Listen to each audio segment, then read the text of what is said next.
Homestay खबर.com मा यहाँलाई हार्दिक स्वागत छ। धन्यवाद हजुर। हामी अहिले गाउँपाटन माट बन्दीपुर वैशाख 18 देखि 19 को सिलसिलामा यो माट आयोजना गर्ने अभिभावकसँग नै छौँ र हजुरले चाहिँ आफ्नो परिचय सहित यो माटको उद्देश्य केही प्रश्न पारिदिनु न। नमस्कार, म मणि लामिछाने, म वरिष्ठ निर्देशक तथा प्रमुख नेपाल पर्यटन बोर्ड गण्डकी प्रदेश कार्यालय। हामी यो अहिले गाउँ पर्यटन मार्ट बन्दीपुर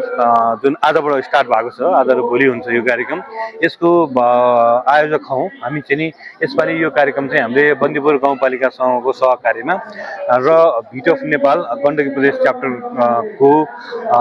सहयोगमा हामीले यसपालि यो कार्यक्रमलाई चाहिँ बन्दीपुरमा लिएर आएको छौँ। योभन्दा अगाडि चाहिँ नेपाल पर्यटन बोर्डले यो कार्यक्रम गर्दाखेरिमा हामीले पहिलो संस्करण 2074-75 आर्थिक वर्षमा गरेका छौँ। अर्को चाहिँ 75-76 मा गरेका थियौँ भन्नेमा लास्ट इयर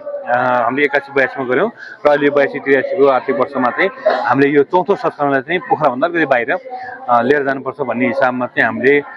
बन्दीपुरमा लिएर आएका छौँ। र अझै हामीले के गर्यौँ भन्दाखेरिमा अब यसको पाँचौँ संस्करण कहाँ गर्ने भन्दाखेरिमा अब मैले चाहिँ के गर्न खोजेँ भने आज चिफ अफ यो गण्डकी प्रदेश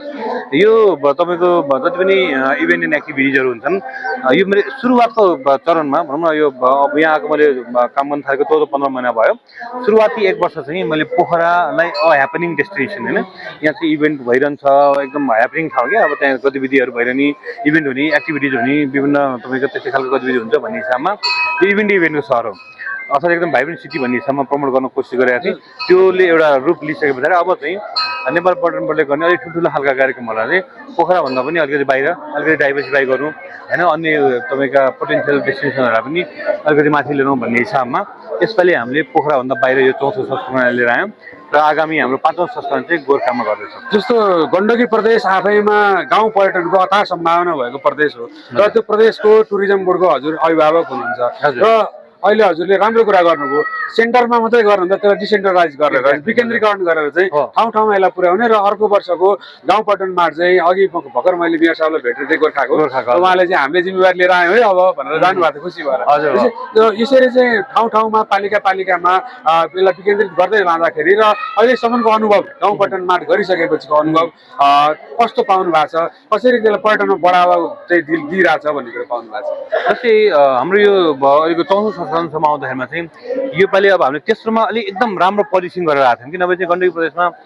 तपाईँको यो 14-75 आउँदाखेरिमा चाहिँ 330 भन्दा बढी होमस्टे दर्ता भएको थियो। तर अब यो पछि यसलाई स्क्रिनिङ गर्दै आउँदाखेरिमा हामीले लास्ट हेर्दाखेरिमा हामीलाई 30 पुऱ्याउन पनि धौधौ भएर परेको थियो। त्यसमध्ये कतिलाई चाहिँ हामीले आफैले पनि सहयोग गरेर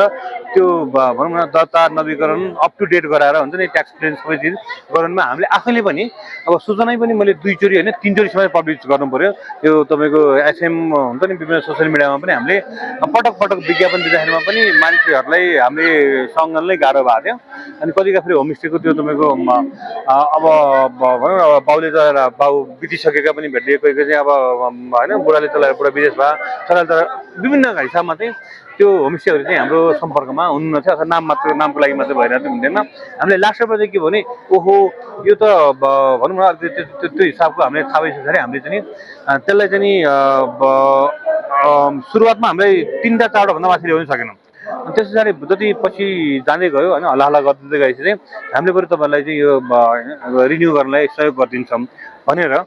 टेक्निकल असिस्टेन्स होइन पनि कतिलाई गरिदिएर बल्ल फोन गरिकन फकाइओरिकन बल्ल आउनुपर्छ, यो चाहिँ अपर्च्युनिटी हो भनेर बल्ल 30 पुऱ्याएको थियौँ। यसपालि पनि के भयो भने यसपालि चाहिँ पहिला लास्टको जस्तो दुःख चाहिँ भएन, तैपनि 20बाट 22 पुऱ्याउनै गाह्रो भयो होइन। अनि 22बाट अब हामी आज त 29 लिएर आएको छौँ नि त। यो 29सम्म पुग्नुन्जेल पनि फेरि हामीले चाहिँ 2-5 हजारलाई चाहिँ तपाईँको अर्को फेरि टेक्निकल असिस्टेन्ट दिइकन हामीले यहाँसम्म पुगेको छौँ। भन्नु खोजेको चाहिँ लास्ट इयर चाहिँ जब 5-6वटा मात्र प्रपर थिए होइन। अब चल्न त अरू पनि चलिरहेको होला नि, तर भन्दा प्रपर भनेको चाहिँ अप टु डेट भएको ट्याक्स तिरेर सबै हुन्छ नि, अब सरकारी हिसाबमा सबै हिसाबमा अप टु डेट भएको चाहिँ 5-7 मात्रै थियो हुँदैन। जस्तो हजुरलाई मैले बिचमा रोकेँ, जस्तो अहिले गाउँ पर्यटन मार्ट गरिरहँदाखेरि जो चाहिँ गाउँमा पर्यटक भित्राउनको लागि व्यवसाय नै गरेर चाहिँ होमस्टे सञ्चालन गरेर बसिरहनु भएको छ। नेपालमा विशेष गरी सामुदायिक होमस्टेहरू बढी प्रचलनमा छन्। अहिले चाहिँ होमस्टेको नाममा चाहिँ गेस्टहरू तान्न सजिलो हुने भएकाले होमस्टेको बोर्ड चाहिँ राख्ने र भित्र चाहिँ लज होटल चलाउने प्रवृत्ति बढेको छ। त्यसले गर्दाखेरि पनि यो गाउँ पर्यटन मार्टमा हजुरहरूले त्यस्ता होमस्टेहरू भेटाउन अप्ठ्यारो पो भयो कि सर अब यसो छ सायद त्यो पनि कतै होला तर हामीले चाहिँ प्रपर हाम्रो चाहिँ पर्यटन बोर्डमा अब हामीले विगतमा काम गर्दा जस्तै यो 2011मा नेपाल पर्यटन वर्ष भइरहँदाखेरिमा हाम्रो चाहिँ नि तपाईँको यो होमस्टे कार्यविधि बनिएको 2067 सालमा होइन त्यो बनाउँदाखेरिमा सुरुवाती कन्सेप्ट के थियो भने यो होमस्टे चाहिँ कम्युनल क्या कम्युनिटी होमस्टे हुनु पर्यो कम्तीमा 4 वा 5 वटा घर भए पछाडि होइन अब त्यो एउटा कम्युनिटी हुन्छ त्यहाँ अध्यक्ष उपाध्यक्षमा के अरे सचिव त्यस पछाडि सदस्यहरू राखेर गर्ने त्यसपछि एक्सपान्सन गर्दै लाने भन्ने थियो र मैले पनि बुझ्ने त्यही नै हो अनि 2टा या म्याक्सिमम 3टा कोठासम्म भनिदियो हजुर मेरो दिमागमा अहिले पनि त्यही नै छ हजुर अनि यसलाई चाहिँ हाम्रो प्रपर किन त्यो चाहिँ अब कम्युनिटी अलिकति एक्सपान्सन हुँदैन त त्यो हिसाबमा चाहिँ अब एउटा कम्युनिटी 2टा कम्युनिटी हुँदै हुँदै जाओस् भनियो अहिले हामीले तपाईँको छान्दाखेरिमा पनि मुख्य रूपमा कम्युनिटी बेस्ड होइन कम्युनिटीले सञ्चालन गरेको कम्युनिटीमा सबै कहाँ प्याक हुन्छ उसका जान्छ त्यो टाइपको त्यही खालको होमस्टेहरूलाई चाहिँ हामीले प्राथमिकता दिएर भन्दा पनि त्यही होमस्टेहरू मात्रै त्यही होमस्टेहरू मात्रै यसपालि सहभागी गराएका छौँ त्यो कारणले हाम्रो चाहिँ जुन सरकारी लक्ष्य छ सकेसम्म गरिब अथवा चाहिँ भनौँ न गाउँ पर्यटनको लाभ एकदम ग्राउन्ड रुटसम्म पनि पुगोस् भन्ने हिसाबकोमा जुन सरकारको तपाईँको नीति छ त्यसलाई नै हामीले बढी ध्यानमा राखेर कार्यक्रम जस्तो गण्डकी प्रदेश गाउँ पर्यटनको राजधानी पनि हो किसिमले भन्न मिल्छ र गण्डकी प्रदेश सरकारले अहिले त सङ्घीय सरकार प्रदेश सरकार स्थानीय त 3टा त सरकार हुँदै गर्दाखेरि गण्डकी प्रदेश सरकारले चाहिँ सबैभन्दा धेरै ग्रामीण पर्यटनमा खर्च गरेको देखिएको छ र त्यो खर्च गरेको देखिँदै गर्दाखेरि त्यो चाहिँ हाम्रो ग्रामीण पर्यटन मार्ट यही गण्डकी प्रदेशमा भइरहँदा र यो पहाडकी रानी बन्दीपुरमा भइरहँदा सबैतिर सेन्टरमा यो ठाउँ भइरहँदाखेरि पनि होमस्टेहरूको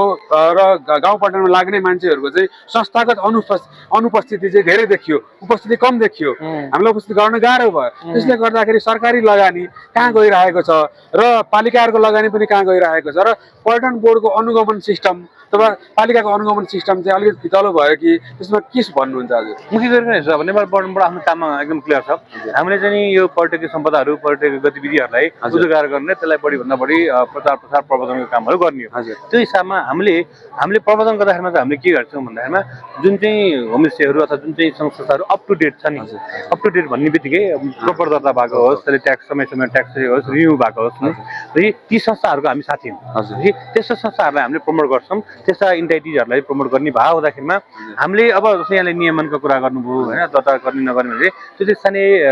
स्थानीय सरकार अथवा प्रदेश अथवा सङ्घीय सरकारका अन्य निकायहरू छन् त्यसको लागि त्यो चाहिँ उहाँहरूको भयो तर हामीले चाहिँ नि त्यो प्रपर डकुमेन्टेसन नभएको हामीले इन्टरटेन नगर्ने भाव हुँदाखेरिमा चाहिँ अब हामीले चाहिँ प्रपर डकुमेन्टेड एजेन्सीहरू भनौँ न अथवा होमस्टेहरू त्यो पनि कम्युनिटी बेसमा चाहिँ त्यस्तोहरूलाई सहभागीहरू 29 सहभागी गराएर योपालि हामीले लिएर आएको छौँ र एउटा हामीले यसपालि अलिकति फरक टेस्ट दिने भनेर एउटा फार्म स्टे पनि यसपालि यहाँ सहभागी भएको छ अब त्यसबाहेक अरू अब 4-5 वटा चाहिँ तपाईँको अब रिन्युका प्रोसेसमा भइरहेको पनि अब यही एरिया लोकल्ली 2-4 हुनुहुन्थ्यो उहाँहरूलाई चाहिँ हामीले स्टल चाहिँ दिएको छ तर प्रपर ब्रान्डिङ चाहिँ गरिरहेको छ जस्तो गाउँ पर्यटन मार्टमा यसरी आयोजना भइरहँदाखेरि अब हाम्रो मिडिया मार्फत हेर्नुहुने दर्शकहरूले चाहिँ हामीले पनि होमस्टे गर्ने सोचाइमा छौँ होमस्टे गरिरहेछौँ तर हामीले चाहिँ के गरेर भने चाहिँ हामी यसरी टुरिज्म बोर्डसँग आबद्ध भएर काम गर्न पाउँछौँ एक्सपोजर पाउँछौँ भनेर उहाँहरूले सोचिरहनु भएको होला उहाँहरूलाई के भन्न चाहनुहुन्छ यो एकदम सही छ अब प्रपरली भनौँ न अब हामीले चाहिँ खोज्ने भनेको यहाँहरू प्रपरली दर्ता हुनु पर्यो कम्युनिटी बेस्ड नम्बर 1 चाहिँ कम्युनिटी बेस्ड भइदियो भने राम्रो होइन समुदायसँग सम्बन्धित समुदाय तपाईँ 4-5 जना घर मिल्नुहोस् मजासँग 5 जना हुने बित्तिकै त्यो भयो एउटा संस्था त्यसपछि अब केही नामको लोकल नामको एउटा कम्युनिटी होमस्टे हुने भयो त्यो कम्युनिटी होमस्टे दर्ता गर्ने र समय त्यसलाई अप टु डेट हुन्छ नि त्यसमा चाहिँ अब रिन्यू गर्ने ट्याक्स क्लियरेन्स सबै प्रक्रिया सबै अहिले एकदम फेरि सजिलो पनि छ पहिला जस्तो झन्झट केही पनि छैन एकदम स्थानीय निकायमै कर चाहिँ भुक्तानी गर्न सक्ने अवस्था छ अहिले हो अनि त्यो सबै अप टु डेट हुनुहुन्छ भने अब हामीले सालै पछि चाहिँ यो गाउँ पर्यटन मार्ट गर्छौँ लास्टबाट फेरि अब रिस्टार्ट भइसकेको छ लास्ट गऱ्यौँ अब अहिले गर्छ आगो पनि अब गोर्खा गर्ने भनेर अब भनि नै सकेको छ भने चाहिँ अब आगो गोर्खामा आउनुलाई यहाँले अब आगो भनौँ न यही टाइमतिर गऱ्यो भने त्यो यो आर्थिक वर्षसम्मको अप टु डेट ट्याक्स सबै क्लियर गरेर बसेपछि हामी तपाईँ एलिजिबल हुनुभयो हाम्रो फर्स्ट कम फर्स्ट सर्भ भन्छौँ तर अहिलेसम्मको स्थितिमा चाहिँ धेरै भरिहालेको छैन 20-22सम्म चाहिँ आउँछ 22-23 हुनु पनि गाह्रो भइरहेको हुन्छ तर जे जसो भए पनि अब भनौँ न अब यो अहिलेको हल्ला व्यापक प्रचार प्रसारले अब धेरै आउनु सक्ने सम्भावना हुन्छ तर जति बढी आयो हामी त्यही अब 30 छ भने हामी 40 बनाउन हामीलाई गाह्रो होइन कि अब 30 नै किन भन्न बसिरहँदामा 30 बनाउनु पनि धौधौ भइरहँदा फेरि 40 को एक्सपेक्टेसन गर्नु भएन तर आयो भनेमा रेस्ट्रिक्सन छैन हामी चाहिँ अलिकति 2-4 स्टलहरू थपिदिनलाई पनि प्रब्लम छैन तर मेन कुरो चाहिँ प्रपरली अप टु डेट होइन र तपाईँले चाहिँ त्यो होमस्टेको नाम संसार काम गराउनु भएको छ भन्नेमा एनी टाइम नेपाल पर्यटन बोर्ड तपाईँको प्रपर्टी तपाईँको संस्थालाई प्रमोट गर्नलाई सदा तत्पर रहेको कुरा तपाईँको मिडिया मार्फत जानकारी गराउन चाहन्छु। अन्त्यमा होमस्टे खबर मार्फत हेरिरहेका दर्शकलाई हजुरको बाँकी केही भन्न छुटेका कुराहरू छन् भने राख्ने होइन, यो अब हाम्रो यो महोत्सवलाई पनि यहाँले फोकस गरिकन यो कार्यक्रम भनौँ अब हाम्रो कुरा पनि राख्ने मौका दिनुभएकोमा होमस्टे खबर.com लाई मुरी धन्यवाद दिन्छौँ र होमस्टे कर्मीहरूलाई पनि होमस्टे खबर मैले पनि समय समयमा हेर्छु, यहाँले पनि हेरौँ भने नयाँ नयाँ कुराहरू के भइरहेछन् होमस्टे सम्बन्धी विभिन्न अपडेटहरू जानकारी पाइने भावनाले यसमा अब यसलाई फेसबुकमा लाइक गर्नु पर्यो, सब्सक्राइब गर्नु पर्यो, कमेन्ट गरिदिनु होला भन्न चाहन्छु। नमस्कार। समय र संवादको लागि धेरै धेरै धन्यवाद। नमस्कार।